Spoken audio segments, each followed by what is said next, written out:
சிவகங்கையில் நேற்று முன்தினம் ஒரு கொலை ஒன்று, லாக்அப் மர்டர் ஒன்று நடந்துச்சு. அது எல்லாருக்கும் தெரிஞ்ச விஷயம்தான். ஸோ இந்த அரசாங்கம், அதுவும் குறிப்பாக சட்ட ஒழுங்கு சரியா இருக்குன்னு சொல்லிக்கிட்டு இருக்க நம்ம முதலமைச்சர் அதை பற்றி வாயை கூட திறக்காம மௌனமாக இருந்தார். இதே ஒரு 5 வருஷத்துக்கு முன்னாடி நம்ம திரும்பி பார்த்தோம்னா, ஜெயராஜ் பென்னிக்ஸ், அதாவது அப்பாவும் பிள்ளையும், அவங்க பேர் அது, லாக்அப் மரணம் நிகழ்ந்திருக்குன்னு சொல்லி கடந்த பாஸ்ட் கவர்மெண்ட்ஸ் நடத்தின ஏடிஎம்கே மேலே குற்றம் சுமத்தினாரு இப்போ இருக்கிற முதலமைச்சர். ஆனால் இவருடைய ஆட்சி காலத்திலேயே இந்த லாக்அப் மரணம் சிவகங்கையில் நடந்திருக்கு. அந்த அஜித்குமாருக்கு உரிய நீதி கிடைக்கணும்னு சொல்லிக்க விரும்புகிறேன். அதுவும் ஒரு என்கொயரிக்காக அவரை கூட்டிகிட்டு போயிருக்காங்க. அவர் என்ன பண்ணார் அப்படின்னு சொன்னாருன்னா, 9.5 சவரன் நகை ஒரு லேடி கிட்டேருந்து திருடினாரு அப்படின்னு சொல்கிற அந்த ஒரு காரணத்துக்காக அவரை அரெஸ்ட் பண்ணி என்கொயரி பண்ணுறதுக்காக கூட்டிகிட்டு போன இந்த போலீஸ் அவர் மேலே கண்மூடித்தனமான ஒரு தாக்குதலை நடத்தி, விசாரணான ஒரு தாக்குதல் அடிக்க செய்வாங்க, லத்தியால் அடிப்பாங்க, அது உண்மைதான். அது எல்லா ஒரு போலீஸ் ஸ்ட்ரக்சரில் இருக்கக்கூடிய ஒரு இது.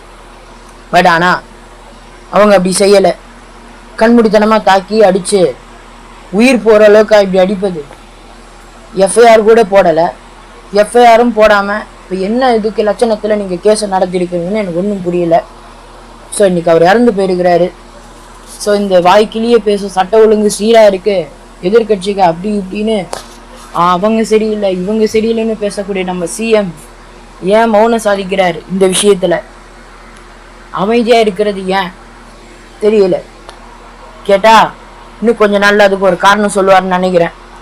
ஸோ உயர்நீதிமன்றம், தமிழ்நாடு அரசு இந்த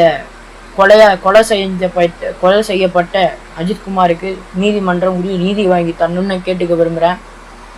ஸோ அவரை கண்மூடித்தனமாக அடித்த அந்த கொலையாளிகளை, அது போலீஸ்ன்னு நான் சொல்ல மாட்டேன், நிச்சயமான ஒரு போலீஸ் வேஷம் போட்ட ஒரு கொலையாளிகள், அவங்க மேலே உரிய நடவடிக்கை எடுக்கணும்னு தமிழக மக்கள் முன்னேற்ற சங்கத்தின் சார்பாக கேட்டுக்கொள்ள விரும்புகிறேன். ஸோ தமிழ்நாட்டில் இன்னும் இந்த 1 மாதம் கொஞ்ச நாள் தான் இருக்குது இவங்களுடைய ஆட்சி அகல போகிறதுக்கு.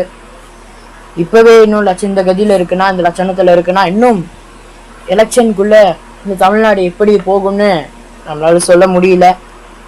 சட்ட ஒழுங்கையும் காற்றுல பறக்க விட்டாச்சு. எங்கே பார்த்தாலும் கஞ்சா போதை அதிகமாகிட்டு இருக்கு. திருட்டுத்தனமான கஞ்சா விற்றுக்கிட்டு இருக்கானுங்க. அதை தடுக்கிறதுக்கு இந்த முதலமைச்சருக்கு இல்லை, மரியாதை கொடுத்து தான் நம்ம பேசணும். ஸோ அதை விட்டுட்டு இன்னொரு பக்கம் பார்த்தா பெண்களுக்கு எதிரான பாலியல் வன்கொடுமைகள் நடந்துக்கிட்டு இருக்கு.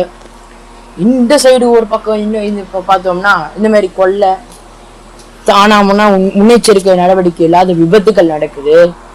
இதுக்கு என்னதான் பதில் வச்சிருக்கிறார் நம்ம சிஎம்னு ஒன்றும் புரியல. விழித்திருந்து பொறுமையாக இதுக்கான பதிலை எதிர்பார்ப்போம்னு சொல்லிக்க விரும்புகிறேன்.